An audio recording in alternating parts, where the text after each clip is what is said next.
Mwenyekiti wa kata ya Mpanda Hoteli Bwana Ibrahim Msanda amefanya ziara ya kutembelea na kukagua ghala la uhifadhi chakula NFRA lililopo ndani ya mtaa ambao yeye anauongoza. Amesema kuwa ghala la NFRA ni kitovu cha uhifadhi wa chakula kwa mikoa yote ya ukanda wa magharibi mwa Tanzania. Msanda aliambatana na wajumbe mbalimbali wa serikali ya mtaa wa Mpanda Hoteli, wataalamu pamoja na wanajamii. Lengo la ziara hiyo ni kujifunza na kujua ni kwa namna gani chakula huhifadhiwa na kutunzwa na kujenga uhusiano mzuri baina ya serikali ya mtaa na uongozi wa NFRA. Aidha, amemshukuru Mheshimiwa Rais Daktari Samia Suluhu Hassan na serikali ya awamu ya 6 kwa uwekezaji mkubwa ndani ya Mpanda Hoteli ambao unahusisha ajira za moja kwa moja kwa vijana na akina mama wa kata hiyo. Jamhuri ya Muungano wa Tanzania, kazi na utu. Kwa majina naitwa Ibrahim Ali Msanda, ni mwenyekiti mtaa wa Mpanda Hoteli. Kwanza kabisa nimshukuru Mwenyezi Mungu mwingi wa rehema, mwenye kurehemu, ambaye kwa pamoja ametuwezesha wote leo hapa kuweza kuhudhuria na kufika katika ziara hii muhimu ya kutembelea ghala la chakula NFRA.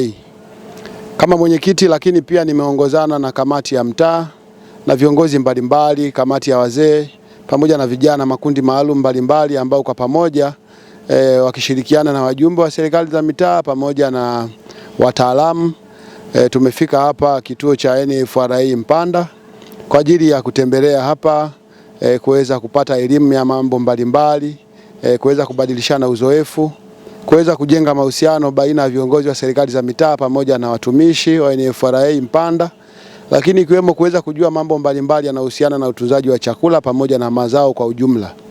Lakini kubwa zaidi ni kuona namna ambavyo serikali yetu ya awamu ya 6 chini ya Daktari Samia Suluhu Hassan ambavyo imefanya uwekezaji mkubwa huu, ambao uwekezaji huu Mwenyezi Mungu ametupa neema umefanyika ndani ya mtaa wetu wa Mpanda Hoteli. Kwa tuna kila sababu ya kuishukuru na kuipongeza serikali, lakini pia kama wana Mpanda Hoteli, kama wana mtaa, tuna kila sababu ya kujivunia uwekezaji huu ambao kwa asilimia kubwa pia umeweza kuibua chachu ya ajira kwa vijana, umeweza kufungua fursa kwa kina mama, lakini na watu mbalimbali kuweza kujipatia kipato kupitia uwekezaji huu. Kama ambavyo mnaona, ghala hili la chakula NFRA ni ghala ambalo linatunza chakula kwa kanda nzima hii ya magharibi. Sasa ukiangalia mikoa hii yote tunaozunguka, hii ya Katavi, Kigoma, Tabora, yote pia inategemea pia kwa kiasi kikubwa kutunza chakula chao hapa. Kama nilivyosema, ghala hili lipo kwenye mtaa wetu. Kwa kama wana Mpanda Hoteli tuko kifua mbele, kwa tumefika hapa kwa ajili ya kujua mengi zaidi.